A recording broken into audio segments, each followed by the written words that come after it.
আমি আজকে একটা সালফারের কেস নিয়ে আলোচনা করছি। সালফারের পেশেন্ট আমার সামনে বসে আছে, ইনি হচ্ছে লাইলি পিয়াদা, বয়স 45। লাইলি পিয়াদা, বয়স 45। এনার যে কেস টেকিং করা হয়েছে, এই কেস টেকিংয়ে আপনাদের দেখায় একটা পূর্ণাঙ্গ সালফারের পেশেন্ট ইনি। আচ্ছা, এই কেস টেকিংটা আপনাদের দেখাচ্ছি। সালফারের পেশেন্ট, সালফারের সমস্ত লক্ষণ এনার মধ্যে পাওয়া গেছে। আচ্ছা, আপনি এখানে ওষুধ খাচ্ছেন কতদিন বলুন? 3 মাস। 3 মাস। 3 মাস ওষুধ খাচ্ছেন? হ্যাঁ। ওষুধ খেয়ে উপকার হচ্ছে? হ্যাঁ। আচ্ছা, এই লাইলি পেয়াদা ওষুধ আমরা যে দিয়েছিলাম সেটা আপনাদের দেখাই। 4-6-25 সালফার 0/1 সকালে 1 সিপি।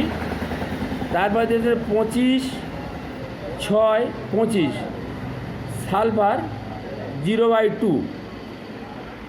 ইনি এই 2 খেপ ওষুধ নিয়ে গিয়েছিলেন, 0/1 0/2 উনি খেয়ে উনি ভালো আছেন। ওনার প্রেসক্রিপশানটা আপনাদের দেখাচ্ছি।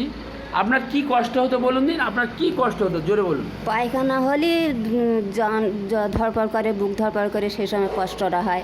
হ্যাঁ বলুন, জোরে বলুন। আর কি পায়খানা হলে জ্বালা, পায়খানার পরে জ্বালা করতো? হ্যাঁ হ্যাঁ। এই জ্বালাটা আপনার 3 মাস ধরে করতো, তাই তো? হ্যাঁ। আর আপনার পেটে জ্বালা করতো, পেট জ্বালা করতো? হ্যাঁ। পেটের কোন জায়গায় জ্বালা করতো? এই সুগারে জ্বালা করে। হ্যাঁ, এই সুগারে জ্বালা করে। এখানে জ্বালা করে। জ্বালা করতো। আচ্ছা আচ্ছা, আপনার পাশায় একটা জ্বালা করতো বলতেন? এখানে। হ্যাঁ, এই সুগারে সেটা জ্বালা করতো, তাই তো? হ্যাঁ। আচ্ছা আচ্ছা, এবারে আপনার একটা অপারেশন ছিল, কি ছিল অপারেশন বলুন? বাচ্চার থলে টিউমার হয়েছিল। হ্যাঁ, অপারেশন ক বছর আগে অপারেশন করেছিলেন? 10 বছর। 10 বছর। এই অপারেশন করার পরে থেকে আপনার এই জ্বালাটা শুরু হয়েছে, তাই তো? হ্যাঁ।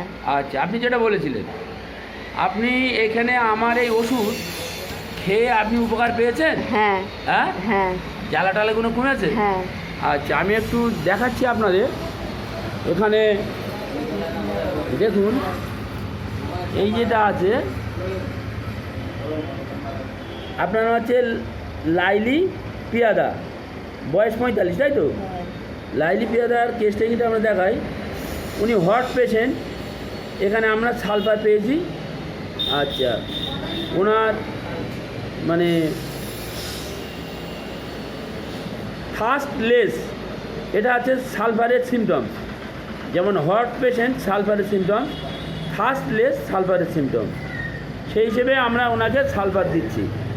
তারপরে আমরা চলে আসি ওনার খাওয়া দাওয়া পছন্দের যেটা আছে। এখানে দেখুন লেখা রয়েছে সুইট, মিষ্টি খেতে পছন্দ করে।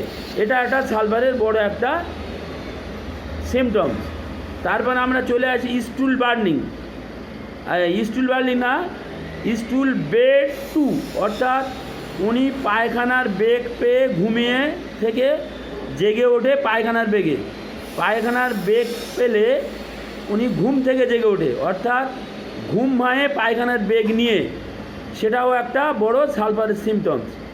তারপরে পায়খানার পরে জ্বালা করে, সেটা হচ্ছে সালফারের সিমটমস।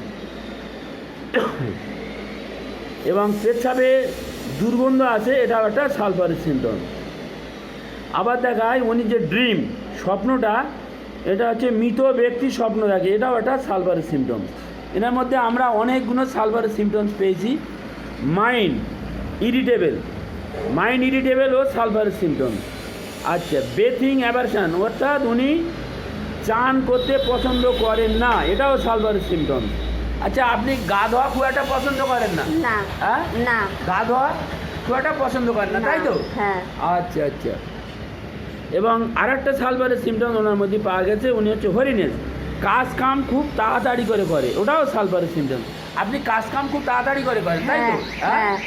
এই সমস্ত সালফারের সিমটম এর মধ্যে পেয়ে আমরা সালফার 0/1 0/2 দিয়েছি। উনি খেয়ে উপকার পেয়েছেন, আপনি অনেকটা উপকার পেয়েছেন, আপনার মনে সাহস এসছে। আশা করি আপনি সম্পূর্ণ সুস্থ হয়ে যাবেন, আসবেন, ওষুধ খাবেন। হ্যাঁ, হ্যাঁ, ঠিক আছে।